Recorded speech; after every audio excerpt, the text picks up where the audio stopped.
Welcome back to our series on concepts in mapping and ablation. We'll continue our conversation with several more cases. This patient has a focal tachycardia coming from the most common location, that is the superior aspect of the Crista terminalis. We're inducing the tachycardia with a short burst of right atrial pacing. This is the last 2 beats of the pacing burst, and it's inducing here the first beat of a sustained episode of tachycardia. We initially started mapping with a 20 electrode catheter with close bipolar pairs. As we moved it around in the right atrium, activation became earlier as we moved closer and closer to the Crista terminalis. The catheter is now laying along the Crista terminalis, and you can see this was the site of earliest atrial activation during the tachycardia. So we're ready to put our ablation catheter in. And as we put the ablation catheter in and we maneuver it close to this region, you see that we find an area where activation is beginning synchronous or simultaneous with the site of earliest atrial activation. So that fulfills our first criteria for the site of earliest activation, meaning that we have local activation that's beginning simultaneous with the site of earliest atrial activation. So now we're going to compare the timing of onset of activation in the distal bipolar and distal unipolar electrograms, and you see that they begin simultaneously. They begin at exactly the same time, and that tells us that there is no far field activation that is any earlier than where we're located. So these 2 criteria suggest that we are very close to the site of earliest activation. Now we actually look to see if the distal electrode is on the site of earliest activation by looking at the morphology. And you see that the unipolar electrogram begins as a steep negative. Again, these recording gains are very, very low. This would be a very steep onset. Notice there's absolutely no R wave. The very first activation points straight down, straight negative. So this fulfills the criteria for the site of earliest activation. So we delivered the first RF application to this site, and that produced a sudden onset right away of automaticity. And after 4 beats of automaticity at this site, the automaticity stopped and the tachycardia was stopped, and it was no longer inducible. We delivered several additional RF applications there, and the patient has had no recurrence. So again, this is just to reaffirm the 3 criteria for the site of earliest activation. Let's look at another case. This patient also has a right atrial tachycardia, but from another region. This tachycardia occurred spontaneously. She had frequent spontaneous episodes that were lasting up to 50 seconds in duration. And you can see here is a sinus beat, a second sinus beat, and then the first beat of an episode of this tachycardia. So this tachycardia was initially mapped using the pen array here, and you can actually see the site of earliest atrial activation. You may recognize this slide. This was one of the slides that I used to introduce this talk about the reason that we want to learn how to time electrograms properly. So we made this map, we found the site of earliest activation, and then it was time to put the ablation catheter in. So here we're getting ready to put the ablation catheter in. This was the site of earliest activation. The catheter has moved a little bit away from that site, but you can see a little far field activation in this electrogram here, or actually in this electrogram, that is occurring very close to the timing that was the true earliest activation. So we're going to go ahead and put the ablation catheter in. And as we were moving the ablation catheter towards this site, we saw the following. We saw this. We saw this pre-potential. And by a pre-potential, what I mean is a small discrete potential that is located in a very small area. You only record it in a very small area, and it is earlier than activation anywhere else. And it doesn't seem that you can actually see where this pathway is actually connected. Here you can see that activation is earlier on the proximal pair of electrodes than it actually is here. Here you see local activation relatively late after the pre-potential. Importantly, the pre-potential becomes the target for ablation. Once you see this, when you find a pre-potential, that becomes your target for ablation. Take a look at the sinus beats. You can actually see that little area is activated, but it's activated late. So you wonder what tissue would give you late isolated activation during sinus rhythm and early isolated activation in the tachycardia. And to get that kind of electrogram, we think it must come from a piece of tissue that is isolated. It could be isolated by an area of fibrous tissue or some other reason. And you have an area where there is an automatic focus. That focus fires and activates that little bit of tissue. That little bit of tissue propagates out towards the atrium and activates the atrium here in the blue arrows. And you can see that atrium will then propagate back to this area. So the pre-potential is going to be coming from the little strip of isolated tissue, whereas the large potential, the main potential, is going to be coming from the area here outside of the isolated tissue. So let's go back, and here is that figure that we were just looking at. We want to look at this at a faster sweep speed. So we'll take the last half of this figure, we'll take the last sinus beat and the first 3 beats of the tachycardia and print them at twice the speed at 200 millimeter per second. So here's the last sinus beat, and you see the isolated potential here, then the pause, and the first beat of tachycardia. And you can see the pre-potential here. Notice the pre-potential is being recorded from the distal unipolar electrogram. And if we put a timeline at the very beginning of this potential, presumably where activation is beginning, you can see that activation where we're recording is later. It's with this solid red line. So it's 6 milliseconds later than activation is beginning. So it suggests we're a little distance away from the focus. And you say, well, when we start to talk about ablation, is this a good place for ablation? One of the things you might say is, well, all we have to do is interrupt this channel, and certainly that would be effective. So the question is, would we ablate here this late? Would we ablate here this late? And the answer is, I would. I would and I did choose to ablate here. And the reason is that a pre-potential is usually recorded from a very small area, and if you move away, it can sometimes be very hard to find that pre-potential again. You might want to risk moving a very little bit to see if you can find it a little bit earlier, but it's probably not necessary. When you ablate the pre-potential, even though you're not at the very beginning of that pre-potential, typically that pre-potential disappears. It's no longer there. So you're not just interrupting that strand, you actually seem to get the focus, even though you don't seem to be directly on it.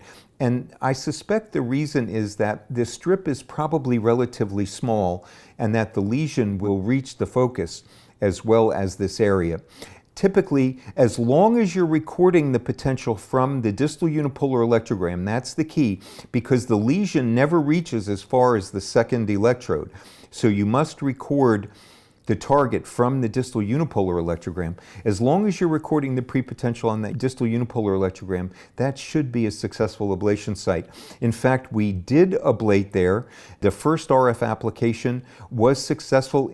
We ablated during one of the episodes of tachycardia, and it eliminated the potential and eliminated the tachycardia right away after just 1 beat of the tachycardia. I want to point out a couple of things about this tachycardia. Remember, the earliest activation that we recorded before we found the pre-potential was right here. So where do you think the mapping system selected the activation time? Well, how would we make a map, right? We make a map by starting with a reference, and we're going to go ahead in this case and use the right atrial appendage as the reference. So this becomes time 0. We have to build a window around that reference. That's what we did, right? The tachycardia cycle length was 270, and typically I like to place 2/3 of the window ahead of the reference and 1/3 behind, and that's in case it is a focal tachycardia. It gives you a good chance of that focus being red in color. So now we can go back and ask ourselves or remind ourselves this was initially the earliest activation that we found on the CardioMap. And where did this time get selected by the mapping system? Okay, where is it going to select? It's going to select the steepest downslope on the unipolar electrogram, and so it's going to take this point right here. Now, if this is the earliest far field activation, red is going to be in this area, then yellow, then this is going to be green. So where the computer selected the activation time here was actually green in color. If you were just looking at the color of the map and not watching the electrograms as the mapping electrode was moving from site to site, you would miss the pre-potentials, the ideal target for ablation. So what do you do when you find a pre-potential? Well, you can do two things. One is you can leave the activation time where the computer selected it and put a tag at that site to mark where you're going to ablate, or simply just ablate at that point. What I like to do is I like to reannotate, take the timeline here and drag it up to this position, and now obviously there'll be a tiny red spot right here that'll show where the earliest activation is. The key is, if you're not watching the electrograms while you're making the map, you will miss this. Typically, activation is relatively late where you see pre-potentials. Now, pre-potentials are not very common in focal atrial tachycardias, right atrial or left atrium. They probably represent less than 15% of all focal atrial tachycardias. But there is an area where pre-potentials are very common in focal arrhythmias, and that's in the left ventricular outflow tract. And so in the left ventricular outflow tract, where we have idiopathic ventricular tachycardia, or more often we have them as frequent symptomatic PVCs, you always want to look for that pre-potential. That is really the target that you're looking for. So let's look at another case of a patient that has frequent PVCs or frequent ventricular extrasystoles that are occurring in the left ventricular outflow tract. You can see the very wide R wave in lead V1 to suggest that this is a left ventricular outflow tract origin. And so we're mapping with the ablation catheter, and here we have the ablation catheter in the left coronary sinus of Valsalva. And here you can see a PVC, and here's the onset of the QRS complex, and you can see that local activation here is really late. I mean, it's so late that it's about 15 milliseconds after the onset of the QRS complex. That is remarkably late. But what do you see here? You see a pre-potential. So you say, wow, that pre-potential is occurring 45 milliseconds before the onset of the QRS complex. That's pretty early. So do we just go ahead and ablate here? Before you ablate, you always want to ask a question, is which unipolar electrogram is recording this bipolar potential? Is it electrode 2 or electrode 1? Well, you can see that we're definitely recording this signal. We have a nice sharp downstroke here, recording this signal from electrode 2, but there is nothing on electrode 1, which means this entire bipolar potential is coming from electrode 2. If we deliver RF here, that lesion will not reach this second electrode. It will not successfully ablate that PVC. What we want to do is pull the catheter back so that the distal unipolar electrogram records a sharp downstroke for that pre-potential. So we did that. We pulled back very slightly until we saw this. So here we have another PVC with a pre-potential. You can see that the pre-potential is definitely coming from electrode 1 from the ablation electrode. In fact, there's even nothing on electrode 2, so the entire bipolar signal is coming from the distal unipolar electrogram. This is perfect. This is your ablation target. Whenever you see this on a prepotential and you have it sharp on unipolar 1, that is your ablation target.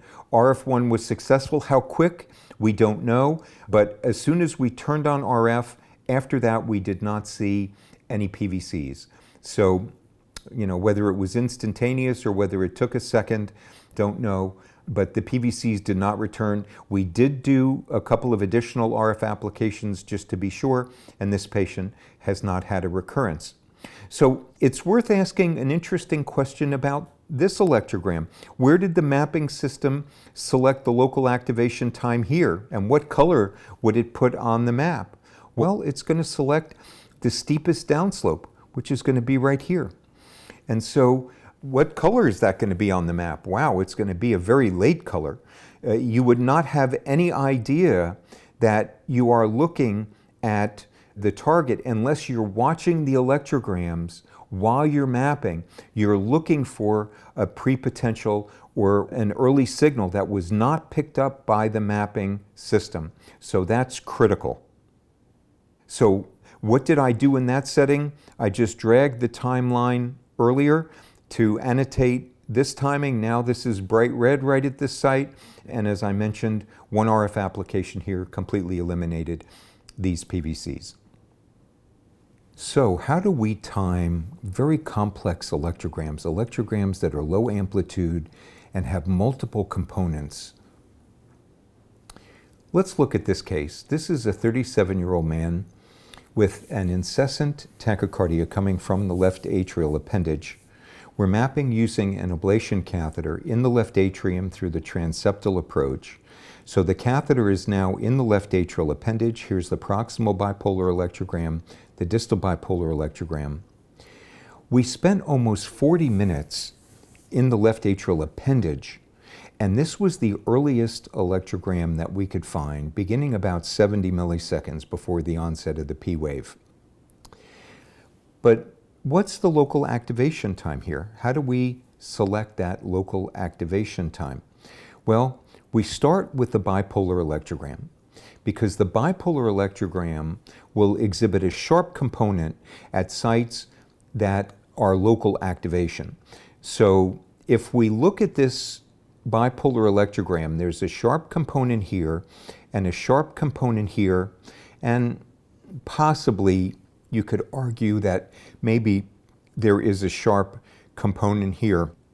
And what we would say is the local activation has to be one of these times, because as we look at the other times, here, here, even here, you say, is that really a potential? Yes, that was there, just like that positive bump was there every beat in that same location. So these are actual real signals.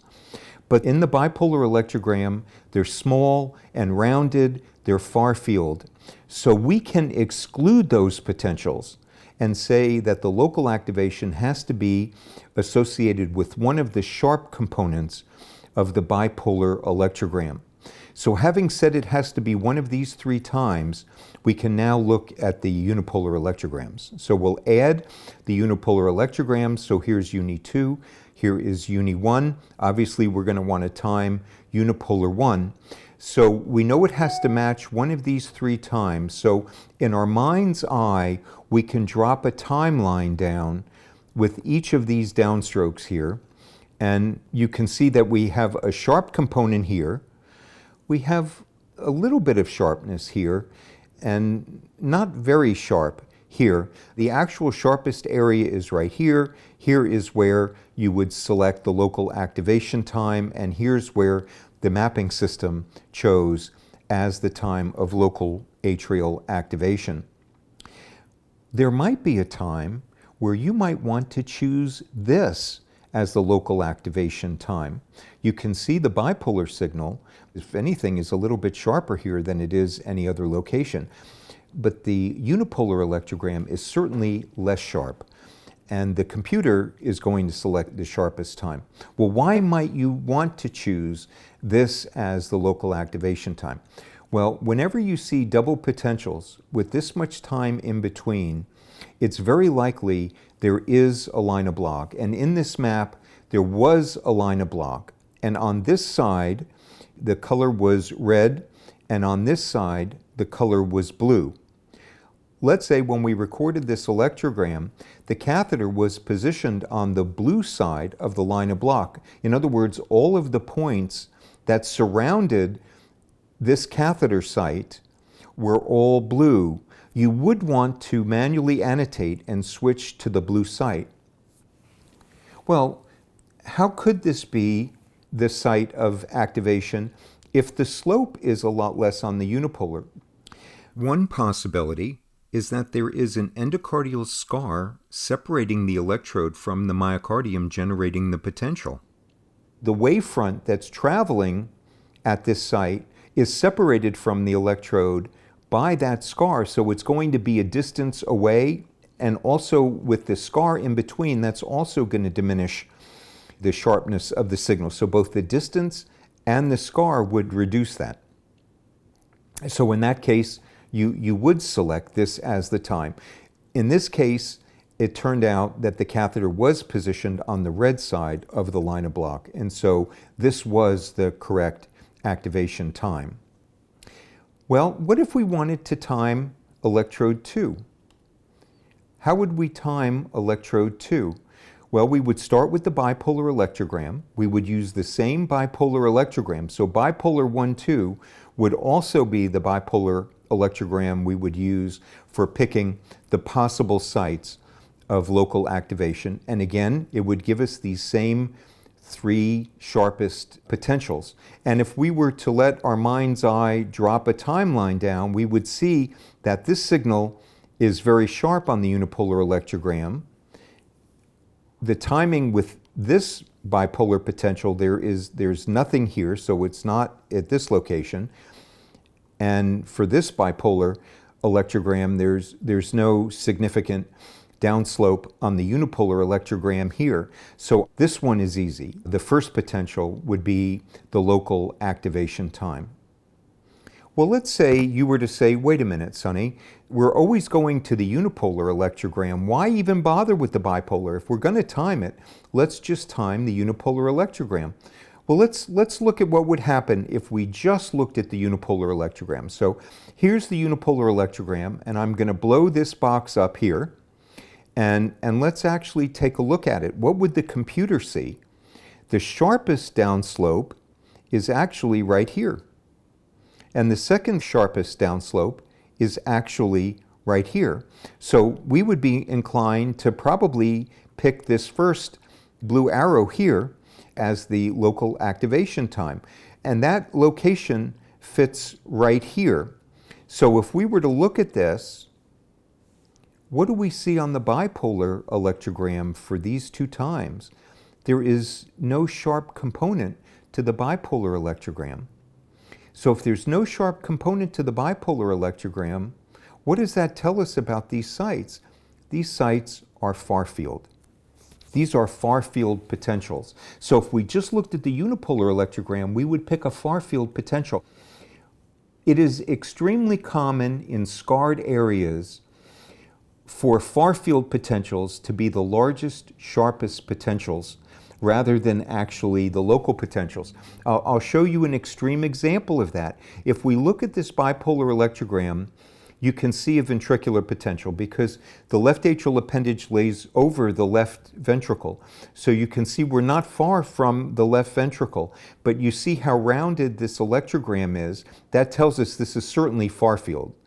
Yet if you look at the unipolar electrograms, they're really very, very large, and often they can be very sharp. So far field signals can often be the largest, sharpest electrograms in scarred areas where the true local electrograms are somewhat small and not quite as sharp.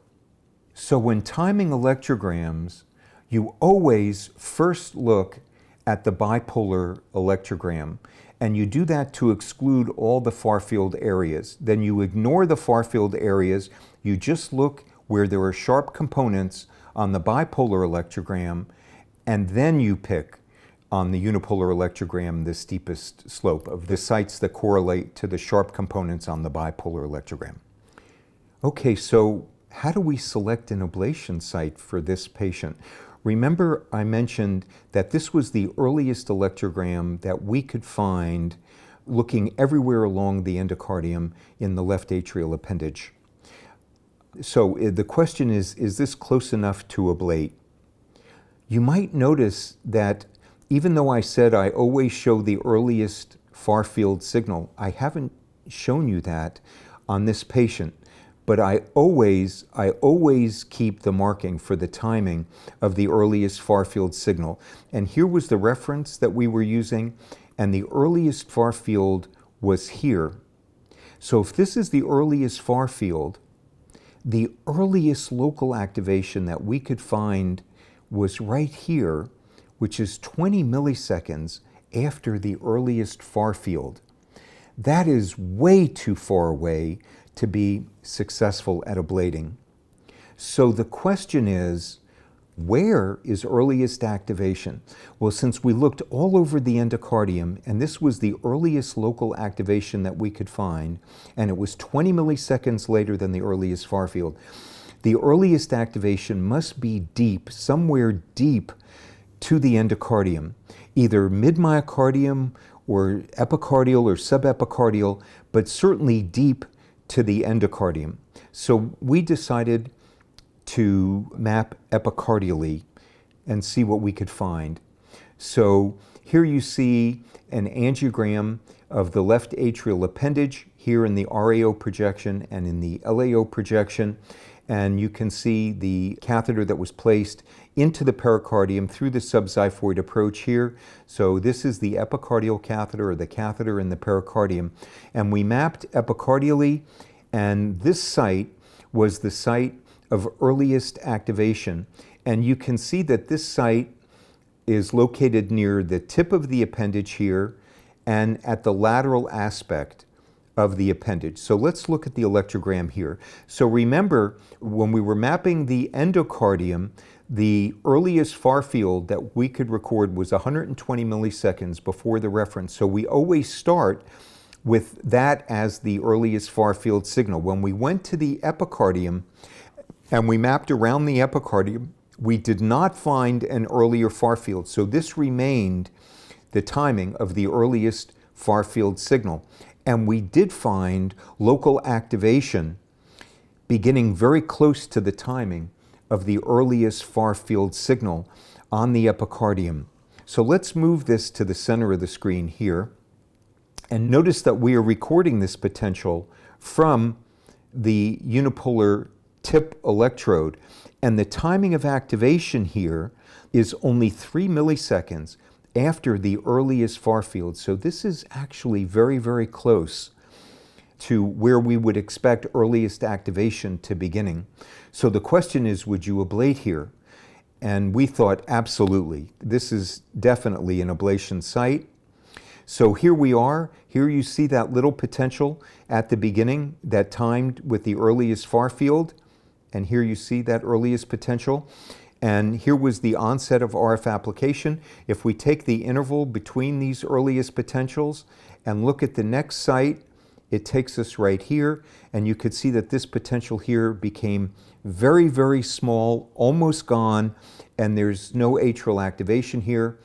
And so here you see 3 beats of tachycardia, and here you see a sinus P wave. So the tachycardia was terminated immediately. So there's one more thing to look at in this patient. So as we look at this electrogram, I'd like to ask you, where do you think the mapping system selected the timing of activation?